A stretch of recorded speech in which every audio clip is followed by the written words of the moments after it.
আসসালামু আলাইকুম। আমি মোহাম্মদ বেলাল হোসাইন। আজকে আমরা Roni Parvez triple job solution বইয়ের 3 ফেজ এসি সার্কিটের 157 নম্বর ম্যাথ থেকে আলোচনা শুরু করব। যেহেতু এসব 3 ফেজের ম্যাথ, কাজেই এই ম্যাথগুলা করতে গেলে বেসিক কিছু কনসেপ্ট আমাদের জানতেই হবে। যারা আমরা এর বেসিক কনসেপ্টগুলো জানি তারা তো অনেক এগিয়ে থাকলাম, কিন্তু যারা জানি না তারা চাইলেই আমার প্রিভিয়াস লেকচার দেখতে পারেন। এই 3 ফেজ এসি সার্কিটের উপর আমার 6 থেকে 7টা ভিডিও দেয়া আছে, আপনারা চাইলেই সেখান থেকে দেখে নিতে পারেন। তো এখন আমি সংক্ষেপে কিছু বেসিক কনসেপ্ট আলোচনা করব, দেন আমরা ম্যাথ করব। ডিটেলস আলোচনার জন্য প্রিভিয়াস লেকচার দেখুন। তো এই 3 ফেজে 3টে ফেজের লোড কানেক্ট করা যায় কয় মাধ্যম? 2 মাধ্যমে। অর্থাৎ সিস্টেমটা হবে হয় ডেল্টায় নয়তোবা স্টারে। অর্থাৎ লোডগুলা এভাবে কানেক্ট করতে হয়, এই রকম লোড থাকে। এটা হচ্ছে স্টার আর এটা হচ্ছে ডেল্টা কানেক্ট। এইগুলো হচ্ছে তার লোড।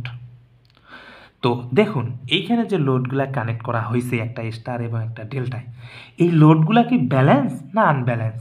তার মানে এখানে আরও একটা সিস্টেম আসতেছে যে কি ব্যালেন্স এবং আনব্যালেন্স। তো ব্যালেন্স আনব্যালেন্সের কন্ডিশনগুলোও আমাদের এখন জানতে হবে এই ধরনের ম্যাথ, 3 ফেজের ম্যাথ করতে গেলে। তাহলে দেখুন, যদি সিস্টেমটা ব্যালেন্স হয়, ব্যালেন্স, তো এই জিনিসগুলো আমাদের ফলো রাখতে হবে। প্রথমে কি হবে? লোড সেম হবে। 2 নম্বরে এর মধ্যে যে কারেন্টটা আসবে, অর্থাৎ প্রতিটার কারেন্ট সেম হবে।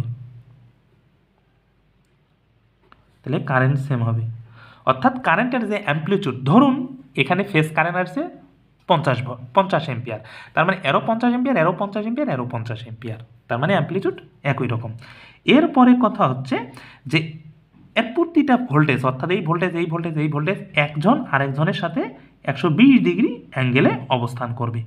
এগুলো হচ্ছে ব্যালেন্সের কন্ডিশন, আপনার স্মরণ রাখতে হবে।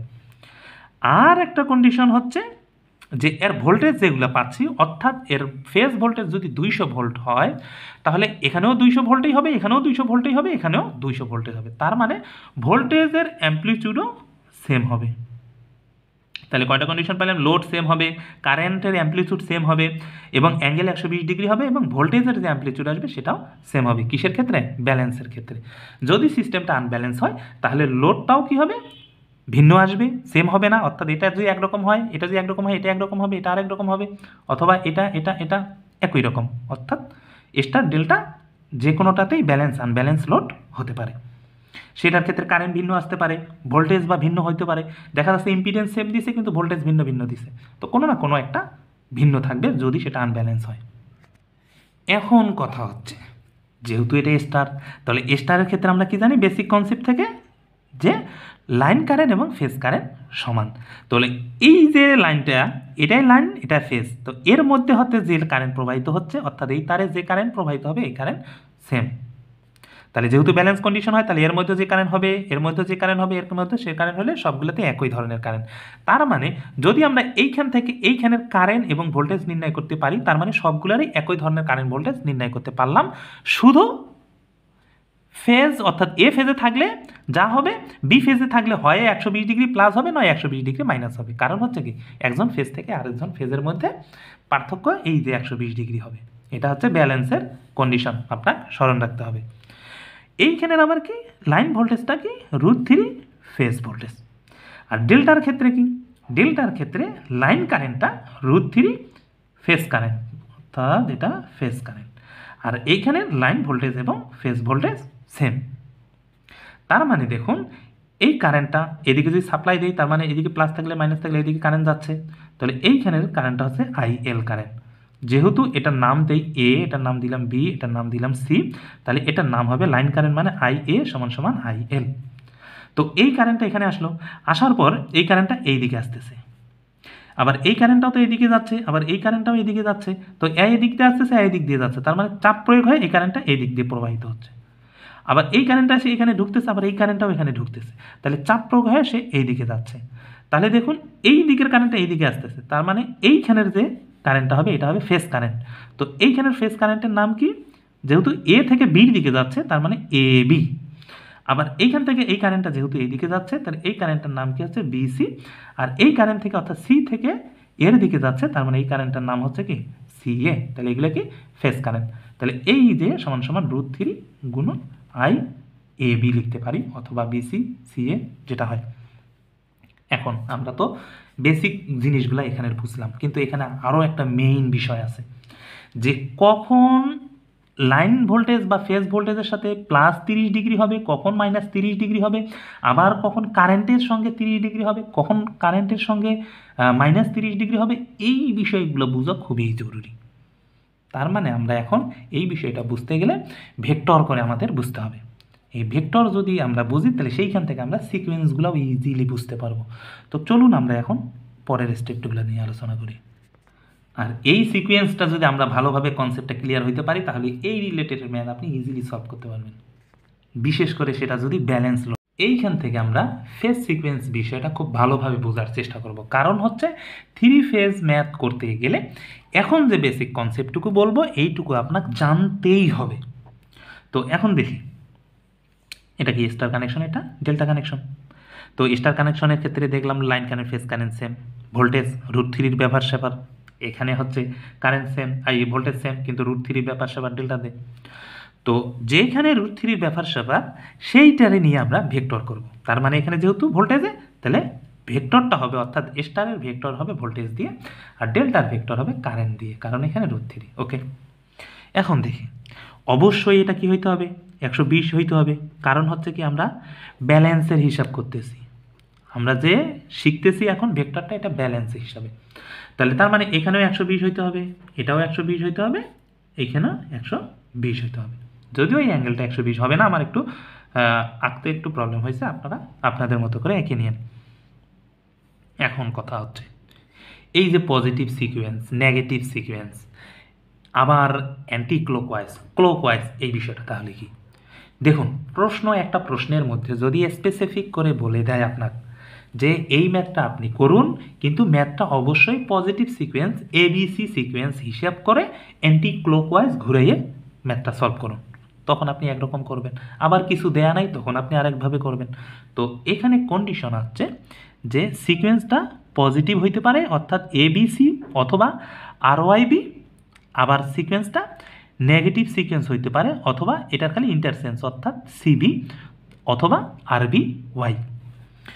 তো এই যে sequence, positive sequence, negative sequence, এই সিকোয়েন্স দুইটা নির্ধারণ করা যায় দুইভাবে। একটা হচ্ছে আপনি ক্লকওয়াইজে ঘুরাইও করতে পারবেন, আবার অ্যান্টি ক্লকওয়াইজও করতে পারবেন, অর্থাৎ এই পজিটিভ সিকোয়েন্সটা অ্যান্টি ক্লকওয়াইজ ঘুরালেও আনতে পারবেন এবং ক্লকওয়াইজ ঘুরাইও আনতে পারবেন, আবার এটাও সেম, অ্যান্টি এবং ক্লোজ দুটাই। তো এখন আমরা দেখি, যদি প্রশ্নের মধ্যে কিছু বলা না থাকে, তাহলে স্বাভাবিক যে নিয়ম করতে হয় সেই নিয়মটা আমরা মূলত শিখি, এবং বাকিগুলো যাদের শেখার ইচ্ছা আছে তারা আমার প্রিভিয়াস লেকচার দেখুন, সেখান থেকে শিখে নিন। তো প্রশ্নের মধ্যে কিছু বলা নাই, আমি এখন কোন সিকোয়েন্স হিসাব করে করব, তখন আমরা পজিটিভ সিকোয়েন্স হিসাব করে করব, অর্থাৎ এইটা হিসাব করব, এবং আমরা তাকে কোন দিকে ঘুরাবো, এই দিকে ঘুরাবো। তাহলে তাকে আমরা অ্যান্টি ক্লকওয়াইজ ঘুরাবো এবং পজিটিভ সিকোয়েন্স হিসাব করব, যদি কোনো কিছু সিকোয়েন্সের কথা প্রশ্নের মধ্যে বলে দেয়া না থাকে। তো এটা আপনার নোট করে নিতে পারেন আপনার বোঝার সুবিধার্থে, কারণ হচ্ছে সব বইয়ে ম্যাক্সিমাম এই রুলস ফলো করা আছে। তাহলে এখন দেখি, এটা যদি অ্যান্টি ক্লকওয়াইজ ঘুরাই, তো এটা তো VA, তাহলে আমরা কি নির্ণয় করব, ABC সিকোয়েন্স নির্ণয় করব। তাহলে এই দিকে যাওয়ার সময় এইখানে B আসতে হবে, তো এইখানে যদি B তখনই আসা পসিবল যদি এটার মধ্যে B লিখি, কারণ এই জিনিসটা যখন নেগেটিভ দিকে টানবো তখন এই দিকে আসবে, আসলে কি হবে, সে এর পরে যায় B কে কাট করবে, দেন C কে কাট করবে, তাহলে এখানে হবে C আর এখানে হবে B। এবার কারেন্টের ক্ষেত্রে আসি, এটা হচ্ছে AB, সেম জিনিস, এখানেও পজিটিভ সিকোয়েন্স হিসাব করব, অ্যান্টি ক্লকওয়াইজে হিসাব করব। তাহলে অ্যান্টি ক্লকওয়াইজ মানে এইদিকে ঘুরবে, তাহলে এই দিকে এখানে প্রথমে A আছে, তাহলে তাকে B কাট করতে হবে, তাহলে এইখানের নাম যদি এটা যদি BC থাকে, অর্থাৎ প্রথমটা B, তার মানে এটা হচ্ছে B, তাহলে BC যদি হয় তার মানে এটা এইদিকে আসলে এরপরে B যাবে, তারপরে C হবে, অর্থাৎ C কাট করবে। দেখুন উল্টা দিকে সে যায়, দেন এটা কাট করতেছে, তার মানে এটা আমরা পাইলাম। এখন এটা যদি আমরা ভেক্টর এইভাবে লিখি, তাহলে এটা দ্বারা এরকম যে VA 0 ডিগ্রিতে আছে, তাহলে VA থেকে VB কোন দিকে আছে, দেখুন এইদিকে গেলে প্লাস, এইদিকে গেলে মাইনাস, এই অ্যাঙ্গেলটা তাহলে এই ভ্যালুটা তাহলে এইদিকে আসতেছে, তার মানে সে 120 আসতেছে, অথবা প্লাস অর্থাৎ ভি এ প্লাস 240 যাচ্ছে। তাহলে ভি সি কী হচ্ছে, ভি এ থেকে সে প্লাস 120 যাচ্ছে, দেখুন প্লাস 120 যাচ্ছে। এখন কথা হচ্ছে এইখানে আর একটা ইম্পর্টেন্ট, খুবই ইম্পর্টেন্ট একটা বিষয় আছে, সেটা হচ্ছে কি তাহলে, সেটা হচ্ছে দেখুন এ না, তাহলে এইটা আর এইটা কি মানে ভি এ বি, তাহলে এ বি মানে কি লাইন ভোল্টেজ, অর্থাৎ এই যে এ বি লাইন ভোল্টেজ। তো এখানে ঠিক কী থাকতে হবে, এ মাইনাস বি, অর্থাৎ এ বি যদি লিখি তাহলে এরকম হয় যে এ বি সমান সমান V A minus V B. তার মানে আমার ভি এ তো এখানে আসেই, তাহলে এইখানে লাগবে কি মাইনাস ভিবি, তাহলে এই মাইনাস প্লাস ভিবিকে এইদিকে যদি নিয়ে আসি, এইদিকে ধরেন নিয়ে আসলাম, তাহলে এটা হচ্ছে কি মাইনাস ভিবি। তাহলে মাইনাস এ মাইনাস বি দুইটা যোগ হয়েছে, এই যে যোগ হয়েছে, দেখুন এই নাম হয়েছে কি ভি এ বি। এখন দেখুন তো এইখান থেকে এইখানের অ্যাঙ্গেল 120 ডিগ্রি, তাহলে এটা অর্ধেক করছি, তাহলে অর্ধেক ভাগ করছি মানে কি এই দিকে সাইড আছে আর এই দিকে সাইড আছে। এখন দেখি এই সাইডকে আবার অর্ধেক করছি, তার মানে কি এইখানে 30 আছে, এইখানে 30 আছে। তো এটা তো ভি, এটা তো রেফারেন্স পয়েন্ট, তো এই যে রেফারেন্স ধরছি সেই রেফারেন্স হচ্ছে এই লাইন ভোল্টেজটা কত দূরে এগিয়ে আছে, প্লাস 30 ডিগ্রি আছে। তাহলে এইখানে যে আমরা √3 দিয়ে ফেজ দিছিলাম, এই ফেজের সাথে অ্যাঙ্গেল হবে কত, অর্থাৎ এই যে ভ্যালুটা থাকবে সেই ভ্যালুটার সাথে অ্যাঙ্গেল 30 যোগ হবে, 30 অ্যাঙ্গেল হবে, এটা কি প্লাস অ্যাঙ্গেল হবে। তার মানে এইটাই হচ্ছে মেইন, যে আমরা লাইন ভোল্টেজে কত আসতেছে আর আপনার ফেজ ভোল্টেজ হলে কিনার ক্ষেত্রে এটা তো ফেজ কারেন্ট, এটা ফেজ কারেন্ট, এটা ফেজ কারেন্ট, এটা ফেজ ভোল্টেজ, এটা ফেজ ভোল্টেজ, এটা ফেজ ভোল্টেজ, লাইন ভোল্টেজ করছি, তার মানে আরও লাইন কারেন্ট করতে হবে। তো এইখানের কারেন্টটা কি লাইন কারেন্ট, তো এইখান থেকে কারেন্ট আসে, এইখানে তো এইদিকে নামছে, এইদিকে গেছে, এইদিকেও গেছে, তাহলে এই পয়েন্টটা যদি কেসিএল অ্যাপ্লাই করি তাহলে কি আই এ ঢুকতেছে, যে ঢুকতেছে তাকে প্লাস ধরলাম, আর একজন ঢুকতেছে কি প্লাস আই সি এ, আর এ বাইর হচ্ছে অর্থাৎ মাইনাস, তাহলে সমান সমান এইদিকে গেলে কি হচ্ছে এ বি। তাহলে আমরা এটা লিখতে পারি এইরকম করে, দেখুন যে আই এ বি সমান সমান, সরি, যে আই এ সমান সমান I A B minus I C A. তাহলে এ বি থাকতে হবে, মাইনাস সি এ থাকতে হবে, তাহলে মাইনাস সি এ কোন দিকে থাকবে, এটা তো প্লাস সি এ, তার মানে প্লাস সি এ এই দিকে আসতে হবে, তাহলে I C A minus C A, এদিকে 60 ডিগ্রি, এদিকে 60 ডিগ্রি, এই 60 ডিগ্রিকে আবার অর্ধার্ধি করলাম, করলে এখানে আসবে কি আই এ, তাহলে এ বি সি এ, তাহলে এইখানে কত 30 ডিগ্রি। তো এইখান থেকে দেখুন তো অ্যাঙ্গেলটা, অর্থাৎ ফেজ কারেন্ট যেটা আমরা নির্ণয় করতেছি, এই এটা ধরুন লাইন কারেন্ট, তাহলে সে ফেজ কারেন্টের গুণন √3, অবশ্যই এখানে √3 দিতে হবে, আমি এদিকে দিলাম √3, অ্যাঙ্গেলটা হবে কি, অর্থাৎ অ্যাঙ্গেলটার আগে মাইনাস 30 ডিগ্রি। দেখুন যে এইখানে লাইন কারেন্টটা এই কারেন্টটা থেকে 30 ডিগ্রি পিছনে অবস্থান করতেছে, দেখুন লাইন কারেন্টটা 30 ডিগ্রি পিছনে অবস্থান করতেছে, আর এখানে লাইন কারেন্টটা 30 ডিগ্রি, এইটা কারেন্ট ফেজ ভোল্টেজ থেকে লাইন ভোল্টেজটা 30 ডিগ্রি এগিয়ে আসে, অর্থাৎ লিডিংয়ে আছে, যেন প্লাস হয়েছে, এটা মাইনাস হয়েছে। তো একটা জিনিস আমরা বুঝতেছি, আপনি একটা কনসেপ্টে যাবেন, যদি এটা অ্যান্টি ক্লকওয়াইজ ঘুরায় এবং ফেজ সিকোয়েন্স পজিটিভ হয় তাহলে এখানে লাইন ভোল্টেজের সাথে পজিটিভ হবে, আর এটার ক্ষেত্রে নেগেটিভ হবে, এইটুকুই। আর অন্য যে সিকোয়েন্সগুলো আছে এই সিকোয়েন্সগুলো আপনার করে প্র্যাকটিস করতে হবে। আপনি ডিটেলসের জন্য আমার প্রিভিয়াস লেকচার দেখুন। এখন আমরা একটা ম্যাথ করব, ম্যাথ করলে আরও একটু বেসিক ক্লিয়ার হবে আমাদের। আর হ্যাঁ, এইখানে যে ভ্যালুগুলো আসতেছে সেটা কি আসতেছে, যে এইখানে আমরা পাচ্ছি অ্যাঙ্গেলগুলা যদি আই এ হয়, আই এটা হচ্ছে আই এ বি, তাহলে এ বি যদি 0 অ্যাঙ্গেলে থাকে তাহলে আই বিসি, বিসি সমান সমান কী হচ্ছে আই এ বি থেকে সে মাইনাস 120-এ থাকতেছে, আর I C A I A B থেকে প্লাস 120-এ থাকতেছে। এটা আই এ বি সমান সমান 240-ও লিখতে পারি, কারণ হচ্ছে কি 120 যদি পজিটিভ দিকে যাই, এটাও হচ্ছে পজিটিভ দিকে গেলে 240 আমরা লিখতে পারি। তো এখন আমরা ম্যাথ করি, তাহলে আমাদের আরও কনসেপ্ট। এই হচ্ছে 157 নম্বর ম্যাথ। এই ম্যাথটা আর 159 নাম্বার ম্যাথ প্রায় একই রকম, শুধুমাত্র ডাটা চেঞ্জ। তো চলুন দেখি ম্যাথটা কি বলছে। একটা 3 ফেজ ওয়াই কানেক্টেড লোড, লোডটা কি ওয়াই কানেক্টেড, অর্থাৎ এইরকম একটা লোড আছে,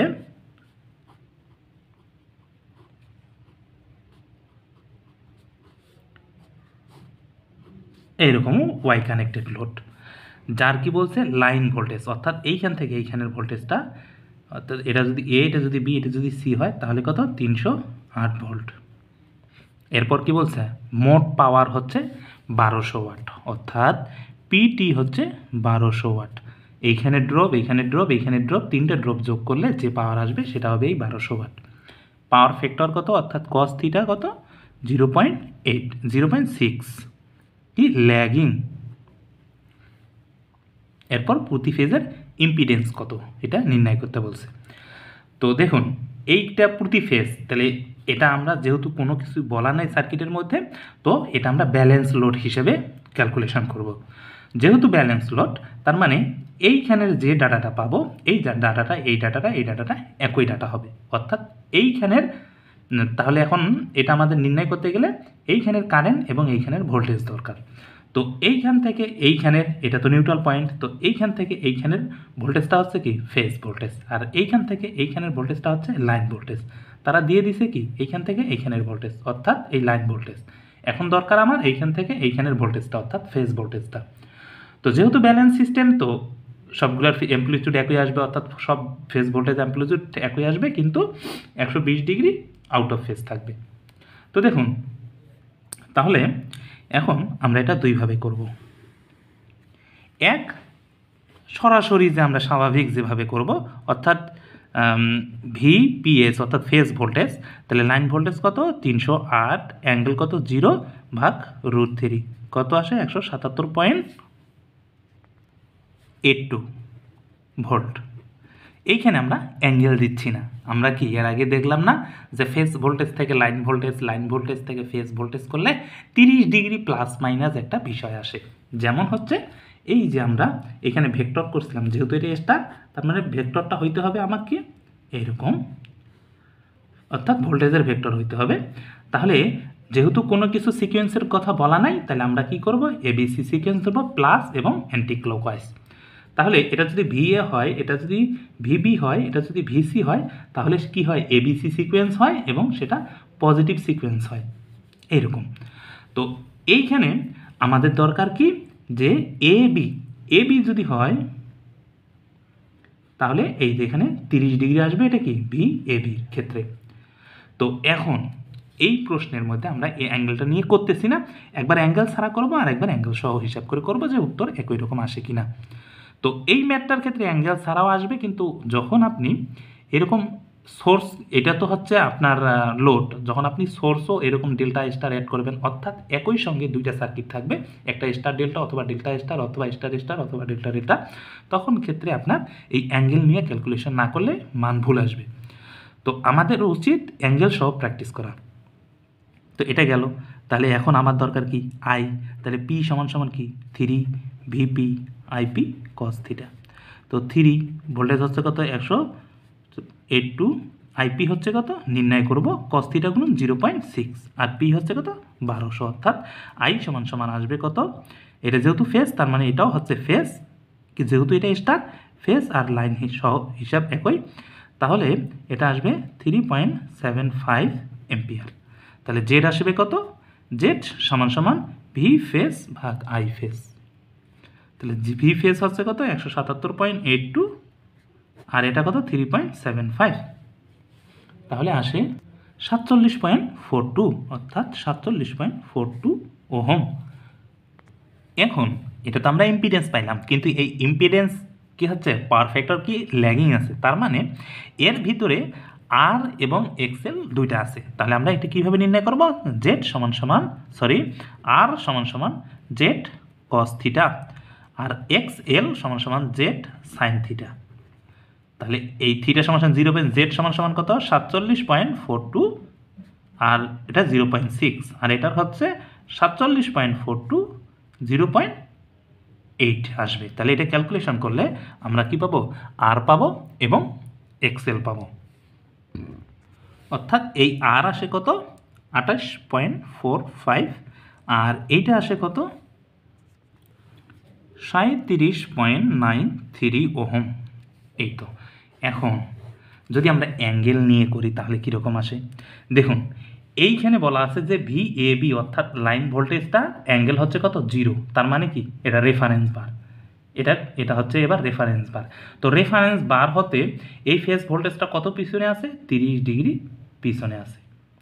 তাহলে এখানে ফেজ ভোল্টেজ তাহলে কীরকম আসবে, ফেজ ভোল্টেজটা হবে যে এই যে 177.82 হয়েছে এর সাথে -30 ডিগ্রি। দেখুন ফেজ ভোল্টেজটা কত পিছনে আসছে, এটা রেফারেন্স থেকে এটা 0 ডিগ্রি মানে এটা রেফারেন্স, সেই রেফারেন্স থেকে কত -30 ডিগ্রিতে সে পিছনে আসে। ওকে, এখন দেখি তাহলে কারেন্ট কত আসছে 3.75। দেখুন কারেন্ট হচ্ছে 3.75 এম্পিয়ার, তাহলে এর অ্যাঙ্গেল কত আসবে। তো এখানে প্রশ্নের মধ্যে পাওয়ার ফ্যাক্টরের কথা বলা আছে, পাওয়ার ফ্যাক্টর কত দেয়া আছে cos θ 0.6, অর্থাৎ অ্যাঙ্গেল হচ্ছে কত 53.13। তো এইখানে কি অ্যাঙ্গেল আসবে, তো এইখানের অ্যাঙ্গেলটা আমরা দেখি, আমরা কি জানি যে cos θ কীভাবে নির্ধারণ করি, এখানে এই থিটাটা আসে আমাদের এভাবে যে ভোল্টেজ অ্যাঙ্গেল মাইনাস কারেন্টের অ্যাঙ্গেল। তো ভোল্টেজের অ্যাঙ্গেল তাহলে কত -30, আর এইখানে আমাদের আসবে কত এটা 53.13, তাহলে এটা কত ভোল্টেজ -3, তাহলে কারেন্টটা আমরা নির্ণয় করব। তাহলে কারেন্টটা যদি এই দিকে নিয়ে আসি তাহলে আসে কারেন্টটা এখানে প্লাস হয় আর এটা -30 -53.13, তাহলে আসে -83.13, তাহলে অ্যাঙ্গেল আসে কত -83.13। তাহলে এখন আমার ভি অর্থাৎ এখন দেখবে কি জেডপিএস, তাহলে জেডপিএস হচ্ছে কত 177.82 -30 ভাগ 3.75 -83.13, তাহলে ক্যালকুলেশন করলে আসে কত 47.42, অ্যাঙ্গেল আসে 53.13। তাহলে এটা যদি আমরা রেক্ট্যাঙ্গুলারে নিয়ে আসি তাহলে আসে কত দেখি, এটা হচ্ছে 28.45 প্লাস জে 37.93, অর্থাৎ এটা হচ্ছে আর এটা হচ্ছে এক্সএল। তো এই এক্সএল থেকে এল নির্ণয় করতে পারবো কিভাবে 2πfl, যদি ফ্রিকোয়েন্সির মান জানা দেওয়া থাকে তাহলে এখান থেকে ইন্ডাক্টরের ভ্যালু পাবো, তাহলে আমাদের সব প্যারামিটারগুলো আমরা বাইর করতে পারবো। তো এই ছিল আমাদের আজকের মতো লেকচার।